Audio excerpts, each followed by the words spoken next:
ರಾಜಕಾರಣಕ್ಕೋಸ್ಕರ ಕಾಂಗ್ರೆಸ್ನವರು ಏನಂತ ಅಭಿವೃದ್ಧಿ ಮಾಡಲಿಕ್ಕೆ ಕಳೆದ 2.5 ವರ್ಷದಲ್ಲಿ ಏನೂ ಆಗಿಲ್ಲ. ನಾವೊಂದು ಹೇಳಿಕೆ ಕೊಡ್ತಾ ಇರುವಂಥದ್ದು ದಾರಿ ತಪ್ಪಿಸುವಂಥದ್ದು, ಬಿಜೆಪಿಯನ್ನು ಬೈಯುವಂಥದ್ದು, ಅವರ ಹಗರಣಗಳನ್ನು ಮುಚ್ಚಿಕೊಳ್ಳುವಂಥದ್ದು ಕಾಂಗ್ರೆಸ್ನವರು ಮಾಡ್ತಾ ಬರ್ತಿದ್ರು.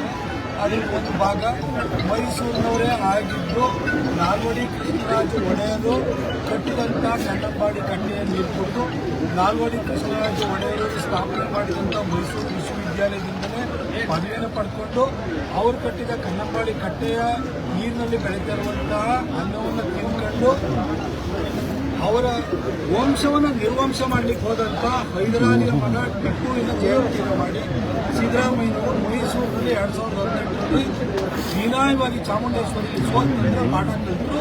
ಜೊತೆಗೆ ನಮ್ಮ ಯಡಿಯೂರಪ್ಪ ಸಾಹೇಬರು ಮುಖ್ಯಮಂತ್ರಿ ಆದ ನಂತರ ಟಿಪ್ಪು ಜಯಂತಿಯನ್ನು ಅವರು ತೆಗೆದುಹಾಕಿ ಅದನ್ನು ನಿಷೇಧವನ್ನು ಮಾಡಿದ್ರು. ಅದನ್ನು ಸಿದ್ದರಾಮಯ್ಯನವರು 2023ರಲ್ಲಿ ಮತ್ತೆ ಮುಖ್ಯಮಂತ್ರಿ ಆದಾಗ ಹಿಂದೆ ಆಗಿದ್ದಂಥ ವಿಧಿತರ ಹೊಡೆತ ಅದನ್ನು ನೆನಪು ಮಾಡಿಕೊಂಡು ಮತ್ತೆ ಪುನರಾರಂಭ ಮಾಡಲಿಕ್ಕೆ ಅವರು ಕೈ ಹಾಕಲಿಲ್ಲ. ಯಾರೊಬ್ಬ MLA ಪ್ರಚಾರಕ್ಕೋಸ್ಕರ ಮೈನಾರಿಟಿಯನ್ನು ಓಲೈಸೋದಕ್ಕೋಸ್ಕರವಾಗಿ ಇದನ್ನು ಈ ಥರ ಒಂದು ಹೇಳಿಕೆಯನ್ನು ಕೊಟ್ಟಿದ್ದಾರೆ. ಅದು ವಿಧಾನಸೌಧದಲ್ಲಿ ಅದನ್ನು ಪ್ರಸ್ತಾಪ ಮಾಡುವಂಥ ಕೆಲಸವನ್ನು ಮಾಡಿದ್ದಾರೆ. ಆದರೆ ಧರ್ಮನಿಷ್ಠ ಮುಸಲ್ಮಾನರಿಗೆ ಬಹಳ ಸ್ಪಷ್ಟವಾಗಿ ಗೊತ್ತಿದೆ, ಅಲ್ಲಾಹುನ ಬಿಟ್ಟರೆ ಅವರು ಯಾರು ಪೂಜೆಗೆ ಬಾಜನರಲ್ಲ, ಯಾರಿಗೂ ಪುಷ್ಪಾರ್ಚನೆಯೂ ಮಾಡೋಂಗಿಲ್ಲ, ಯಾರನ್ನೂ ಆರಾಧನೆ ಮಾಡೋಂಗಿಲ್ಲ. ಅವರಲ್ಲಿ ಅದು ಹೆಣ ಹೊತ್ಬಿಟ್ಟು ದರ್ಗಾ ಮಾಡೋದಲ್ಲ, ಅದು ಕೂಡ ಇಸ್ಲಾಮಿಗೆ ವಿರುದ್ಧವಾಗಿರುವುದು. ಇಸ್ಲಾಮಲ್ಲಿ ಜನ್ಮ ದಿನಾಚರಣೆಯನ್ನು ಮಾಡುವಾಗಿಲ್ಲ, ಇಸ್ಲಾಮಿನಲ್ಲಿ ಸಂಗೀತನೂ ಕೂಡ ನಿಷಿದ್ಧವಾದದ್ದು ಅನ್ನೋದು ಕುರಾನನ್ನು ಓದಿರುವಂಥದ್ದು ಹದೀಸನ್ನು ತಿಳ್ಕೊಂಡ್ರೆ ಪ್ರತಿಯೊಬ್ಬ ಮುಸ್ಲಿಮ್ಗೂ ಗೊತ್ತು. ಆದರೆ ನಮ್ಮ ಈ ಬೆರಕೆ ಹಿಂದೂಗಳಿದಾರಲ್ಲ, ಅವರು ಮಾತ್ರ ಇಂಥ ಜಯಂತಿಗಳು ಮಾಡಿ ಅಂತ ಹೇಳ್ಬಿಟ್ಟು ಮುಸಲ್ಮಾನರನ್ನು ಓಲೈಸಲಿಕ್ಕೆ ಅಂತ ಹೋಗ್ತಾರೆ. ಅಂಥ ಕೆಲಸವನ್ನು ಯಾರು MLA ಮಾಡ್ತಾರೆ. ಸರ್, ರಾಜ್ಯ ರಾಜಕಾರಣದ ಬಗ್ಗೆ ಪಟ್ಟದ ಕುರ್ಚಿ ಫೈಟ್ ಜೋರಾಗಿ ನಡೀತಾ ಇದೆ. ನೋಡಿ, ಕಳೆದ 2.5 ವರ್ಷಗಳಲ್ಲಿ ಪಂಚ ಗ್ಯಾರಂಟಿ ನಿನ್ನೆಟ್ಟಿಗೆ ಕಣಯ ಫ್ರೀ, ಪದಪ ನಿನ್ನೆಟ್ಟಿಗೆ 2,000 ಕಣಯ, 200 ಯೂನಿಟ್ ಫ್ರೀ ಕಣಯ, ಹಿಂಗೆ ತಮಗೆ ಹೊಡ್ಕೊಂಡೆ ಇರ್ತಾರೆ. 2.5 ವರ್ಷದ ತಮಗೇನೆ ಹೊಡಿತಾರೆ.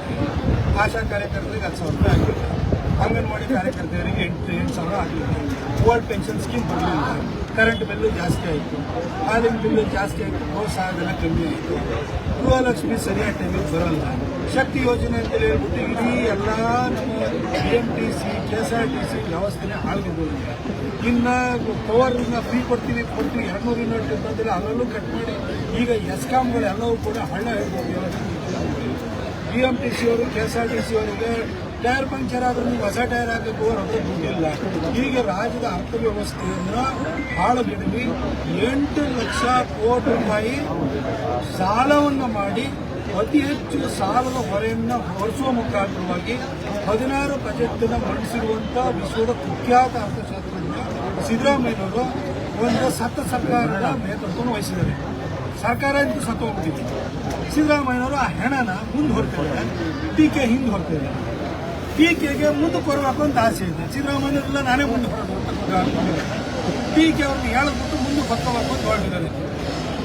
ಸಿದ್ದರಾಮಯ್ಯ ಅವರು ಮುಂದೆ ಹೊರಲಿ, ಟೀಕೆ ಯಾರು ಮುಂದಕ್ಕೆ ಬರಲಿ, ಮುಂದೆ ಬಂದು ಹೊತ್ಕೊಳ್ಳಿ. ಸರ್ಕಾರ ಅಂತೂ ಸತ್ತೋಗಿದೆ. ರಾಜ್ಯದ ಪಾಲಿಗೆ ಸತ್ತೋಗಿದೆ. ಈ ಸತ್ತು ಹಣ ಹೊತ್ಕೊಂಡು ಹೋಗಿರೋ ಸರ್ಕಾರದಲ್ಲಿ ಮುಂದೆ ಯಾರು ಬರ್ತಾರೆ, ಹಿಂದೆ ಯಾರು ಬರ್ತಾರೆ ಅನ್ನೋದು ನಮಗೆ ಇಂಪಾರ್ಟೆಂಟ್ ಅಲ್ಲ. ಈ ಸರ್ಕಾರ ತೊಲಗಬೇಕು, ಈ ಸರ್ಕಾರ ತೊಲಗಿಸ್ಬೇಕು, ತೀರಿಸ್ಬೇಕು ಅಂತ ರಾಜ್ಯದ ಜನತೆ ತೀರ್ಮಾನ ಮಾಡಿದರೆ 5 ವರ್ಷ ಕೊಟ್ಬಿಟ್ಟಿದೀವಲ್ಲ, 140 ಸೀಟ್ ಬೇರೆ ಕೊಟ್ಬಿಟ್ಟಿದ್ದೀವಲ್ಲ, ಬೈ ಎಲೆಕ್ಷನ್ ಸೇರಿದಂತೆ ಆ ಸೀಟಿಗೆ ಗೆದ್ದಿದ್ದಾರಲ್ಲ, ಬಾಯಿ ಮುಚ್ಕೊಂಡು ಕೂತಿದ್ದಾರೆ.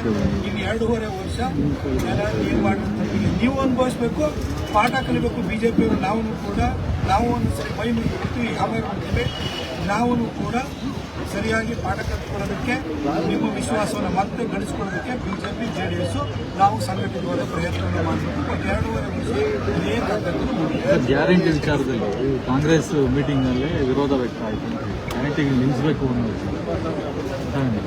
ಈಗ ನಾನು ಕೇಳ್ತೀನಿ, ಕೋಲಾರ ಜಿಲ್ಲೆಯಲ್ಲಿ ಯಾವ್ದಾದ್ರು ರೋಡಿಗೆ ಒಂದು ಇಡೀ ಟಾರ್ ಆಗ್ತಿದ್ದಾರೆ, ಬರೀ ಭಾಷಣ ಹೊಡಿತಿದ್ದಾರೆ. ಅಲ್ಲಿ ಮಾದೇವಪ್ಪನವರು ಪ್ರಿಯಾಂಬಲ್ ತರಿಸ್ಕೊಳ್ಳೋದು, BJP ತಲುಪಿರೋದು. ಸಿದ್ದರಾಮಯ್ಯನವರು ಏನು ಮಾತಾಡ್ತೀವಿ, 16 ಬಜೆಟ್ ಮಂಡಿಸಿರುವಂಥ ಒಬ್ಬ ವಿತ್ತ ಸಚಿವರು ಅವರು ವಿತ್ತ ಸಚಿವರು ಎಲ್ಲದಕ್ಕೂ ಕೂಡ ಎನಿ ಫೈನಾನ್ಷಿಯಲ್ ಡಿಸ್ಅಪ್ರೋಪ್ರಿಯೇಷನ್ ಅವರೇ ಅದಕ್ಕೆ ಅದು ಪಡಗಾರ ನಮ್ಮ ಅನೇಕ ಸಮಯವರು ಹೇಳಿದ್ರು 40,000 ಕೋಟಿಗಿಂತ ಜಾಸ್ತಿನೇ SCP ಸ್ಪೆಷಲ್ ಕಾಂಪೋನೆಂಟ್ ಪ್ರೋಗ್ರಾಮ್ ಮತ್ತು ಟ್ರೈಬಲ್ ಸತ್ಲ SCP TSP ಫಂಡ್ ಅಂತ ಗ್ಯಾರಂಟಿ ಸ್ಕೀಮಿಗೆ ಡೈವರ್ಟ್ ಮಾಡಿದ್ರು. ಒಬ್ಬ ಫೈನಾನ್ಸ್ ಮಿನಿಸ್ಟರ್ ಆಗಿ ಈ ಶುಡ್ ಬಿ ಹೆಲ್ಡ್ ಅಕೌಂಟೇಬಲ್ ಅವ್ರನ್ನ. ಹಾಗೆ ನಮ್ಮ ವಾಲ್ಮೀಕಿ ಅಭಿವೃದ್ಧಿ ನಿಗಮದಲ್ಲಿ 187 ಕೋಟಿ ಹೋಯ್ತು. ಅದಕ್ಕೆ ಯಾರು ರೆಸ್ಪಾನ್ಸಿಬಲ್? ಫೈನಾನ್ಸ್ ಸೆಕ್ರೆಟರಿ ಮತ್ತು ಫೈನಾನ್ಸ್ ಮಿನಿಸ್ಟರ್. ಇದೆಲ್ಲ ಬಿಟ್ಟು ಫೈನಾನ್ಸ್ ಮಿನಿಸ್ಟರ್ ಆಗಿ ಯಾವಳವಳು ಎಂಥವಳವಳು ಅಂತ ಕೇಂದ್ರದ ಹಣಕಾಸು ಸಚಿವೆ ಬಗ್ಗೆ ಸಿದ್ದರಾಮಯ್ಯನವರು ಈ ಎಂಥವಳವಳು ಅಂತ ಈ ಥರ ಕೇಳ್ತಾರಲ್ಲ. ನಾವು ಸಿದ್ದರಾಮಯ್ಯನವರೇ, ನೀವೊಬ್ಬ ಫೈನಾನ್ಸ್ ಮಿನಿಸ್ಟರ್ ಆಗಿ ಕೇಂದ್ರದ ಹಣಕಾಸು ಸಚಿವೆ ಹೆಸರೇ ನಿಮಗೆ ಗೊತ್ತಿಲ್ಲ, ಅಥವಾ ಗೊತ್ತಿದ್ರು ಕೂಡ ಈ ರೀತಿ ಬುಡಾಫೆ ಮಾತಾಡ್ತಾರಲ್ಲ, ನಾವು ನಿಮ್ಮನ್ನು ಕೇಳ್ಬಿಡ್ಬೋದಲ್ಲ. ಯಾರೋ ಅವನು ಮೂಡೋದಲ್ಲಿ 14 ಸೀಟು NT ಹೆಸರಲ್ಲಿ ಹೊಡೆದನಲ್ಲ, ಅವ್ನು ಯಾವನವನು, ಯಾರ ಹೆಸರು ಒಂದು ಅಂತ ಕೇಳಿದ್ರೆ ನಿಮ್ಮ ಬಗ್ಗೆ ಏನನ್ಸುತ್ತೆ ಸರ್? ಕೇಂದ್ರ ಸಚಿವ ಸರ್, ಇವತ್ತು ನಮ್ಮ GDP 8.2% ಗ್ರೋತ್ನ ಕಾಣಿಸ್ತಿದೆ. ಅದರಿಂದ ನಿರ್ಮಲಾ ಸೀತಾರಾಮನ್ ಅವರ ಪರಿಶ್ರಮ ಇದೆ. ಅವರ ಹತ್ರ ಪ್ರತಿ ವರ್ಷ ಕರ್ನಾಟಕಕ್ಕೆ ಬಜೆಟ್ ಅಲೋಕೇಶನ್ ಅವ್ರು ಮಾಡ್ತಾರೆ. ನಮ್ಮ ನ್ಯಾಷನಲ್ ಹೈವೇ ಕನ್ಸ್ಟ್ರಕ್ಷನ್ ಇರ್ಬೋದು, ರೈಲ್ವೆ ಅಭಿವೃದ್ಧಿಗಳಿರ್ಬೋದು, ಇಷ್ಟೊಂದು ದುಡ್ಡನ್ನು ಕೊಡ್ತಾ ಇದ್ದಾರೆ. ಕೇಂದ್ರ ಸಚಿವ ಬಗ್ಗೆ, ಒಂದು ಹೆಣ್ಣು ಮಗಳ ಬಗ್ಗೆ ಎಂಥವಳು ಯಾವಳು ಅವಳ ಹೆಸರೇನು ಎಲ್ಲ ನೀವೊಬ್ಬರು ಮಾತಾಡೋದಾಗ್ಬಿಟ್ರೆ ಸಮಾಜಕ್ಕೆ ನೀವು ಏನು ಮೇಲ್ಪಂಕ್ತಿನ ಹಾಕಿದ್ದೀರಿ ಸರ್? ನಿಮ್ಮನ್ನು ಹಂಗೆ ಕರಿಬೋದಲ್ವಾ?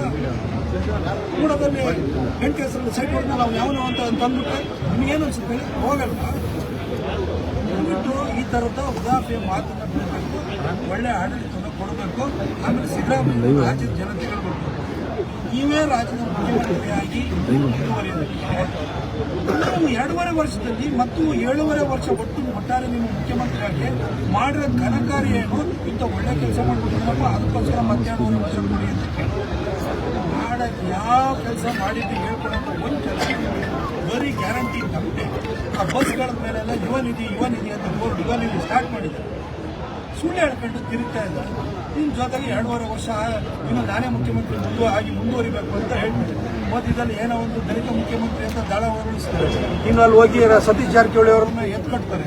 ಈ ರಾಜಕಾರಣ ಬಿಟ್ಟರೆ ಒಂದು ಪೈಸದ ಅಭಿವೃದ್ಧಿ ಕೆಲಸವನ್ನು ಮಾಡಿಲ್ಲ.